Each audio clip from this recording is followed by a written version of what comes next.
Welcome back to my backyard snack yard. We're out here looking at my little patch of raspberry red rhubarb. I planted this up last year. It was already potted, and so they were quite well established, good, strong plants.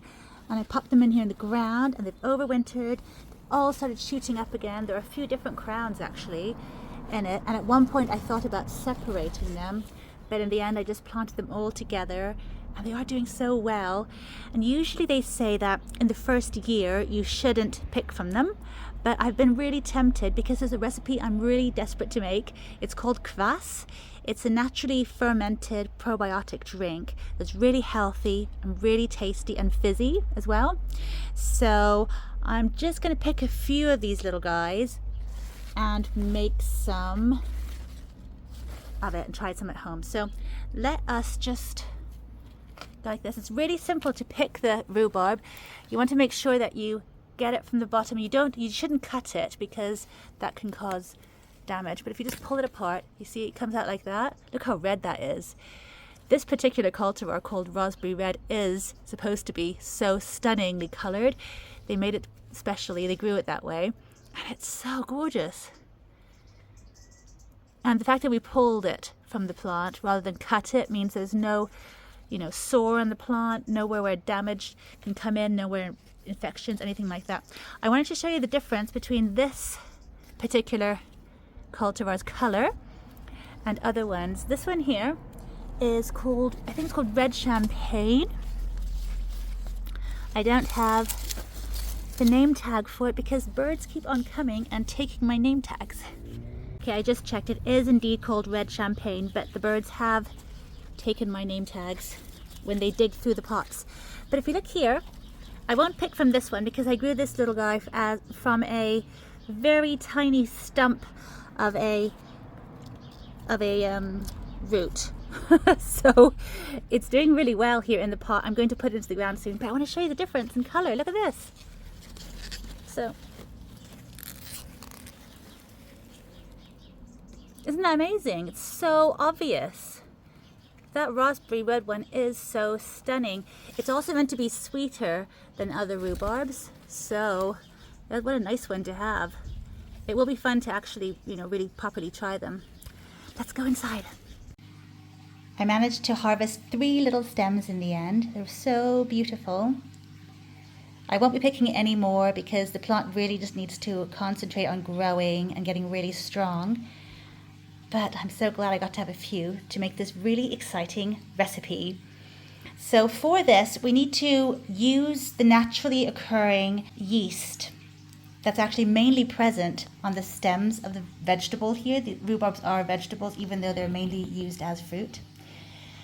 And so we will clean these stems, but do so very carefully so we don't remove all the yeast. I'll just clean them now and chop them up.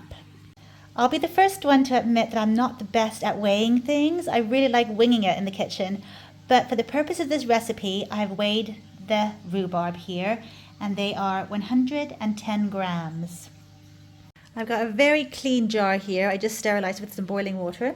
And we're just going to add 1 liter of cold filtered water into it. And 2 teaspoons of pink Himalayan salt, as well as 2 tablespoons of honey. Just going to stir it all together.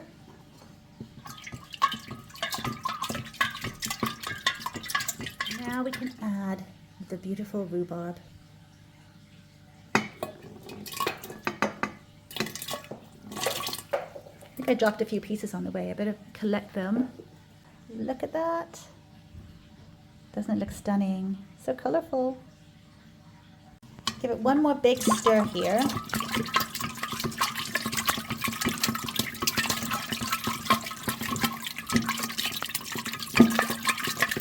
Really vigorously. You kind of want the fruit to get a bit bruised as well. That helps it release flavor and perhaps some color too. And now we're going to seal it up and leave it to ferment for 3 days in total in a dark place at room temperature. But every day we have to get it out, shake it up a bit, burp it, which means we have to open it up and let all the carbon dioxide release, because it can really build up and actually cause an explosion. That won't usually happen until maybe day 3, but it can be quite explosive. So it's really important to let it release that carbon dioxide. And it's going to be naturally fizzy because of that carbon dioxide. It's all so exciting, but we're going to leave it now for 3 days, checking it every day. It's such a beautiful day, I decided to do the decanting outside. In the end, I left this fermenting for 5 days. It just needed that extra time. And you can see there's some bubbling there on the top. I have been releasing the carbon dioxide every day because it does get quite built up in there. Let's have a little look and see if we open it now. Not sure if you could hear that, but there's definitely some gases built up there. So we'll just take it and pour it into this sterilized old wine bottle. You can see it amounted to just over a bottle of this lovely liquid, and such a pretty color it is. I filled it up quite a lot because that way it really helps the gases build up, and I want to make it get really fizzy now. I don't think it was very fizzy at the moment, but putting it in a bottle like this, really packing it tightly like that as well, but leaving a little bit of air because you don't want to have it completely full up. Then when you open it, it will just go everywhere. And it should be fizzy by tomorrow. So I'm going to put it somewhere cool and dark, just room temperature really again. I've also stored them in the fridge sometimes, and that it just keeps on fermenting and building up all that fizziness, that lovely carbonation, that natural carbonation. And the wonderful thing is it's a really tasty drink, but it's also really healthy and really good for you. So I'll try it again in a day or 2 and we'll see how fizzy it's gotten. The moment of truth has arrived. I have left it out on the kitchen tabletop for a couple of days just for it to really fizz up. I put it in a dark spot at room temperature, and then after I saw some bubbles on the top, I put it in the fridge just for it to cool off before we open it now. And I need to get one more thing. I just want a little few leaves of this lemon verbena. If you haven't got one of these, they are the most amazing flavor. They're just so scented and fragrant and beautiful.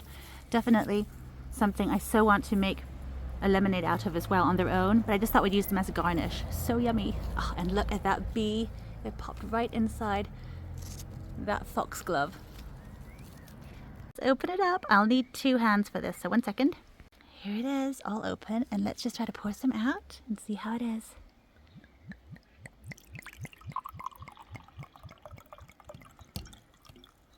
You can see it's nice and fizzy there. And then of course we had some ice cubes, be even better. But put some of this lemon verbena inside it and have a little taste. It's a really mild flavor, and that carbonation really adds something to it. The salt also makes it more sweet and brings out the flavor even more. I've never really used salt in drinks before, but I can see why it's a good idea. I think it's a really lovely summery drink. It's so nice to have it chilled. And what a fun thing to do. Also, the best thing, of course, is that it's really healthy, really friendly for the gut and everything. So definitely a really nice thing to make. Not that quick a drink to make. There are other drinks I like making, like elderflower cordial. I'll be doing that soon. That makes a wonderful elderflower lemonade, and that's a really quick thing to make. You can start drinking it after 24 hours really, whereas this does take days, but it is worth it and really fun. I love making sort of naturally carbonated drinks. So much fun. So do let me know if you've tried this, if you're making other drinks. I also have made one with sourdough bread, which sounds really random, but it's a really old recipe, I think from Eastern Europe. So I'll be making that soon. I've been saving my scraps of sourdough, so that'll be really, really fun. So watch this space. I will be making that very soon. But yes, I hope you've enjoyed watching this, and let me know if you're going to try something similar. I'll see you next time. Thanks for watching. Bye for now.